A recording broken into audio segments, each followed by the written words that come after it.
Hello guys, most welcome to our channel. Today we are discussing about physiological changes during pregnancy. यानी कि कौन कौन से changes आते हैं during the pregnancy एक women के अंदर। चलिए पढ़ते हैं। Pregnancy causes adaptation in nearly every body system to support fetal growth and prepare the mother for childbirth. यानी कि जो प्रेगनेंसी है वो अडेप्टेशन का कारण है। अडेप्टेशन यानी कि एडजस्टमेंट। जो प्रेगनेंसी है वो एडजस्टमेंट का कारण बनती है बॉडी सिस्टम में। ठीक है, किस लिए? टू सपोर्ट फिटल ग्रोथ को सपोर्ट करने के लिए और मदर को चाइल्ड बर्थ के लिए प्रिपेयर करने के लिए। ठीक है, यानी कि जो प्रेगनेंसी है, जो मदर प्रेग्नेंट हुई है, वो एक एडजस्टमेंट का कारण बनती है पूरे बॉडी सिस्टम में। ठीक है, यानी कि पूरा बॉडी सिस्टम एडजस्ट करता है प्रेगनेंसी को। ठीक है, किस लिए? फीटल की ग्रोथ को सपोर्ट करने के लिए और मदर को प्रिपेयर करने के लिए फॉर द चाइल्ड बर्थ। ये हमारा इंट्रोडक्शन हो गया थोड़ा सा। आगे देखते हैं क्या क्या चेंजेस आएंगे पूरे बॉडी सिस्टम में। फर्स्ट देखते हैं एलिमेंट्री कैनाल। एलिमेंट्री कैनाल में क्या क्या चेंजेस आएंगे? इन अर्ली प्रेगनेंसी, शुरुआती कुछ दिनों में अर्ली प्रेगनेंसी में क्या क्या होएगा? Nausea, vomiting, loss of appetite. इनकी नोजिया होएगा, वोमिटिंग, उल्टियाँ वगैरह, उल्टी का मन होना, ऐसा कुछ रहेगा, और लॉस ऑफ एपेटाइट, भूख नहीं लगेगी उनको। ठीक है, और बाद के दिनों में एपेटाइट जो है वो बढ़ जाएगी, भूख बढ़ जाती है। ठीक है। Third is due to high progesterone, muscle tone and motility of entire GI tract is decreased. यानी कि जो प्रोजेस्टेरोन है वो मेंटेनेंस का काम करता है। ठीक है, उसकी वजह से क्या होता है कि जो मसल टोन है, यानी कि जो प्रोजेस्टेरोन है ना, वो मतलब एक ऐसा काम करता है जैसे प्रेगनेंसी अगर कंसीव हुई है ना, तो पूरे बॉडी की मसल या फिर जो भी लिगामेंट्स वगैरह हैं उनको ऐसा कर देता है कि वो अच्छे से स्ट्रेच हो पाएँ। ठीक है ना, अच्छे से स्ट्रेच हो जाएं, तो उनकी जो टोन होती है ना वो थोड़ी डिक्रीज़ कर देता है ताकि मदर को कोई प्रॉब्लम ना आए। तो जो मसल टोन है और मोटेलिटी है, ठीक है, वो जीआई ट्रैक्ट की वो डिक्रीज़ हो जाती है। ठीक है, कॉजेज़ क्या होता है फिर? उसके जो हार्ट बर्निंग है वो होगी और कॉन्स्टिपेशन है वो होगी। ठीक है, हार्ट बर्निंग यानी कि एसिडिटी, कॉन्स्टिपेशन यानी कि कब्ज़ की दिक्कत उनको रहेगी। Next is reproductive system. Uterus enlarges from a pelvic organ to an abdominal organ। Reproductive system में हम पढ़ते हैं कि जो यूट्रस है वो एनलार्ज होना स्टार्ट हो जाएगा। ठीक है, पहले तो ये पेल्विक ऑर्गन होता है, बाद में जब ये जो यूट्रस है प्रेगनेंसी में बड़ा हो जाता है तो ये एब्डोमिनल ऑर्गन में थोड़ा सा शिफ्ट हो जाता है। ठीक है, मतलब जो यूट्रस है वो 60 ग्राम से जो 60 ग्राम से 900 ग्राम तक हो जाता है। ठीक है, उसकी बात हो रही है during the pregnancy. Next is increased uterine blood flow. Uterine blood flow ज़्यादा हो जाएगा क्योंकि फिटस को भी चाहिए। ठीक है, सर्विक्स जो है वो सॉफ्ट हो जाएगी, ये गुडल साइन में पड़ा है। ठीक है, रिप्रोडक्टिव सिस्टम में ही गुडल साइन और जैकोएमर साइन पड़े थे ना, उनमें सर्विक्स जो है सॉफ्ट हो जाएगी और बिकम मोर वेस्कुलर। ठीक है, increased vaginal delivery, increased vaginal discharge, यानी कि जो ल्यूकोरिया है, स्टिकी वाइट डिस्चार्ज होता है ना, स्टिकी वाइट थिक डिस्चार्ज होता है। ठीक है, ल्यूकोरिया वो बढ़ जाएगा। Next is cardiovascular system. Cardiovascular system में क्या क्या होएगा? जो ब्लड वॉल्यूम है वो इंक्रीज़ हो जाएगा ब्लड वॉल्यूम इंक्रीज हो जाएगा 40 to 50%, ठीक है। कार्डिक आउटपुट इंक्रीज हो जाएगा 30 to 50%।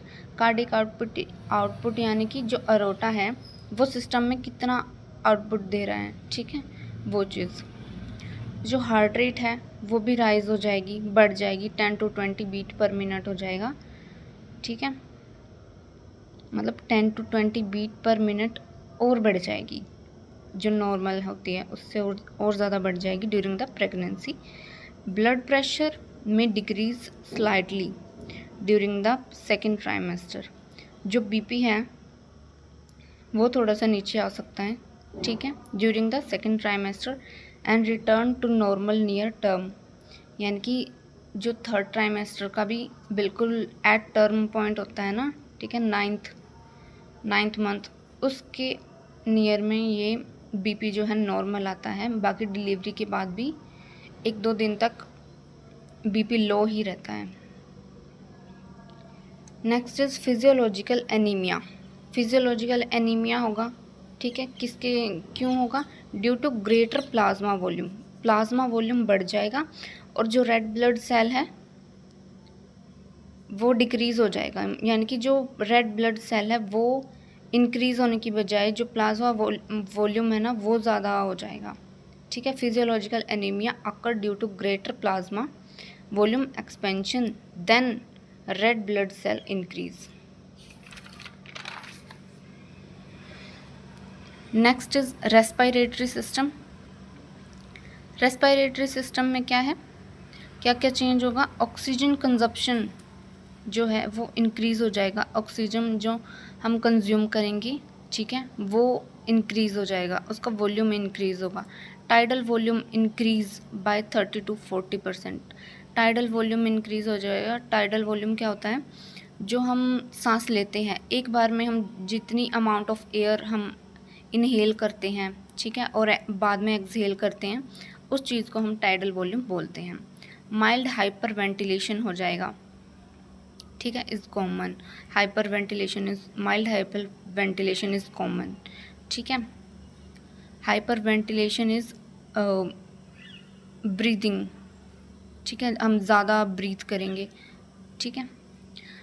Diaphragm elevates due to enlarging uterus, यानी कि जो यूट्रस होता है, जो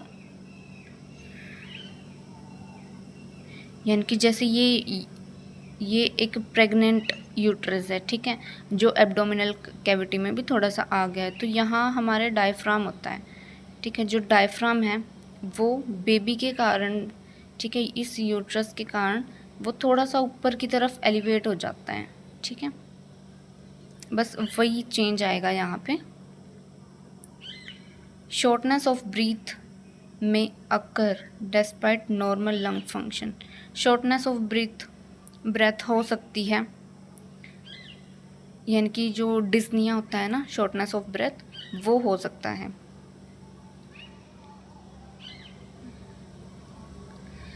नेक्स्ट इज हेमाटोलॉजिकल चेंजेस, यानी कि ब्लड में क्या क्या चेंजेस आएंगे, ठीक है, ब्लड में, ब्लड सेल में क्या क्या चेंजेस आएंगे? Increased red blood cell mass, ठीक है, रेड ब्लड सेल मास जो है वो उनका प्रोडक्शन इंक्रीज हो जाएगा। Increase clotting factor create a hyper coagulate state, यानी कि जो क्लोटिंग फैक्टर होते हैं ना, कैल्शियम और स्टुअर्ट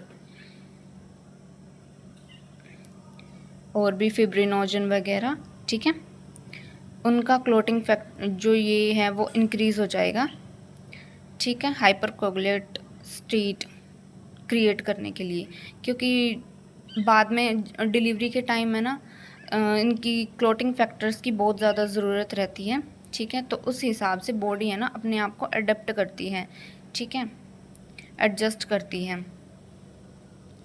उसकी वजह से देखो, reducing blood loss during delivery but increase the risk of thrombosis, यानी कि जो ब्लड लॉस है वो ड्यूरिंग द डिलीवरी कम हो जाएगा इसकी वजह से, क्लोटिंग फैक्टर की वजह से, बट जो increase the risk of thrombosis का रिस्क जो है वो बढ़ जाता है, ठीक है। वाइट ब्लड सेल काउंट में be mildly elevated. White blood cell जो हैं वो थोड़े बढ़ जाते हैं। वाइट ब्लड सेल क्या काम करते हैं? इन्फेक्शन कंट्रोल का काम करती हैं।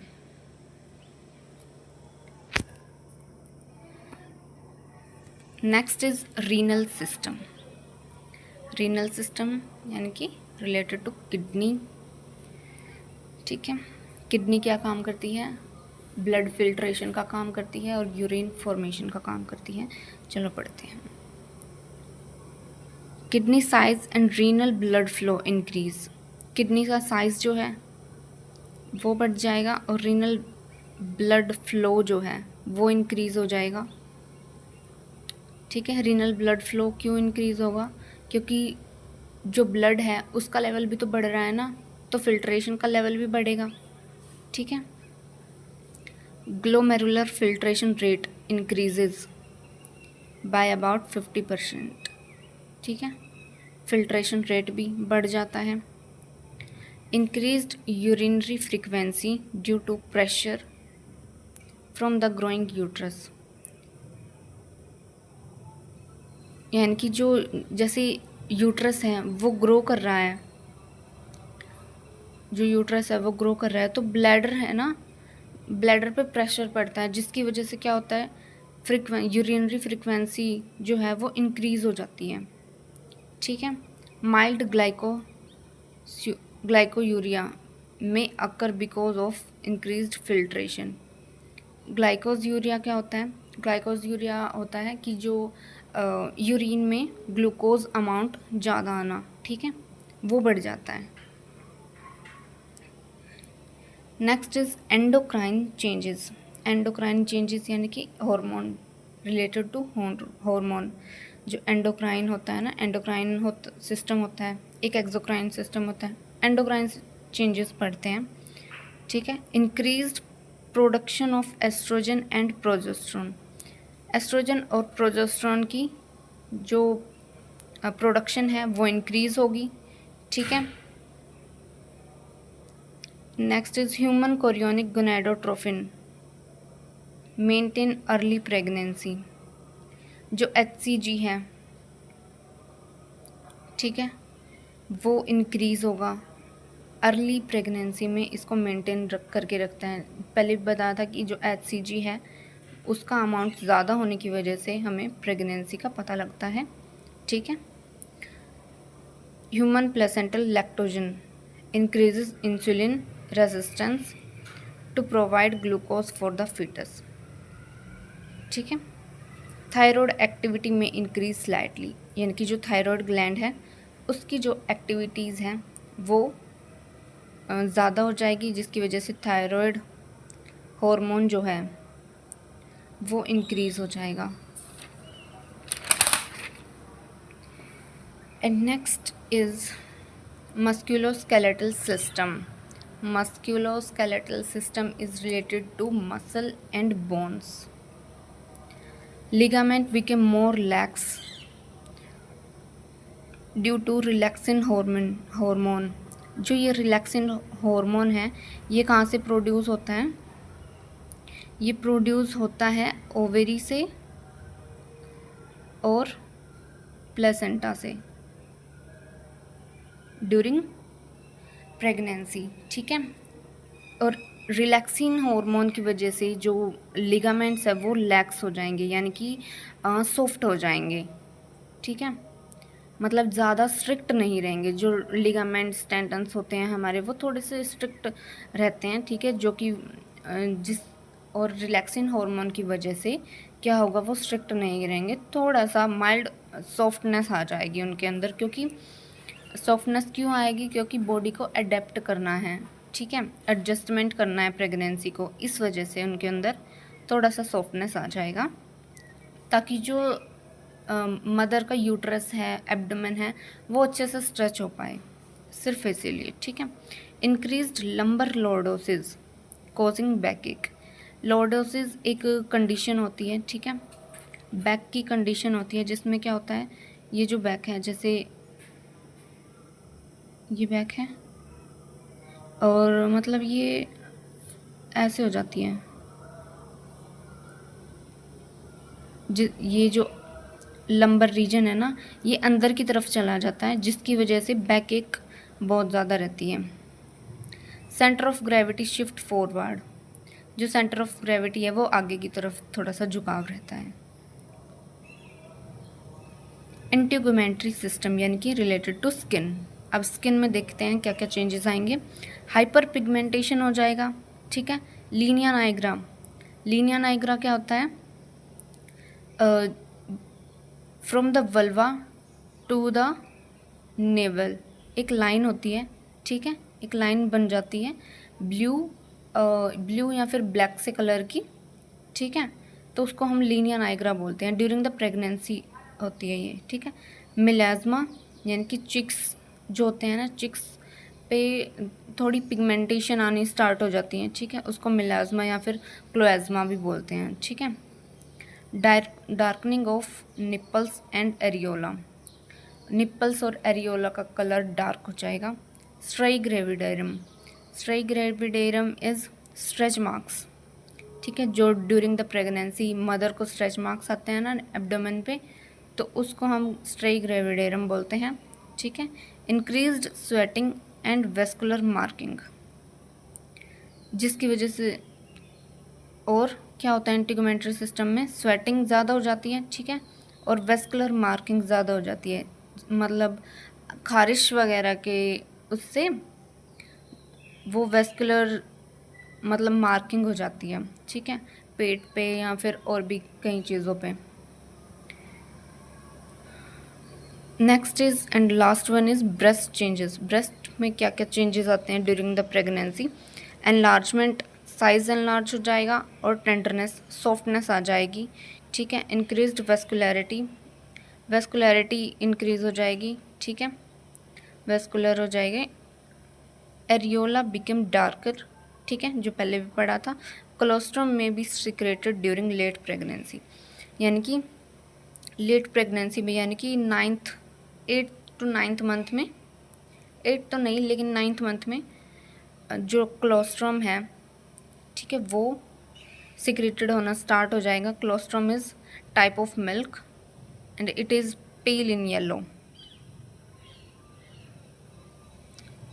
Okay, so this is our physiological changes during the pregnancy, जो कि बहुत ज़्यादा ज़रूरी है एग्ज़ाम पॉइंट ऑफ व्यू से, हमें पढ़ना बिल्कुल चाहिए, बिल्कुल अच्छे से कवर करके जाना जब भी जाओ एग्ज़ाम में, ठीक है, क्योंकि ये बहुत ज़्यादा ज़रूरी होता है, आएंगे ही आएंगे physiological changes during the pregnancy.